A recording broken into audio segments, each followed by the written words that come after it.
आजचा व्हिडिओ फक्त स्त्रियांसाठी.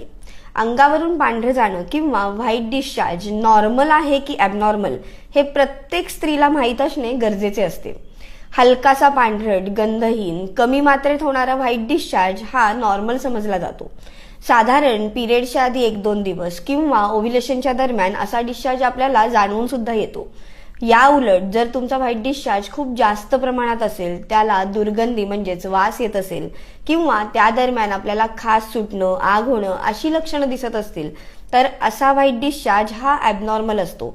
साधारण वजायनल इन्फेक्शन्स, हॉर्मोनल इम्बॅलन्स किंवा काही स्त्रीरोगांमध्ये असा व्हाईट डिस्चार्ज जाणवून येतो. आयुर्वेदामध्ये यालाच श्वेतप्रदर असं म्हणतात. तुम्हाला जर अशी समस्या जाणवत असेल तर तुम्ही जरूर आयुर्वेदिक चिकित्सेचा अवलंब करा.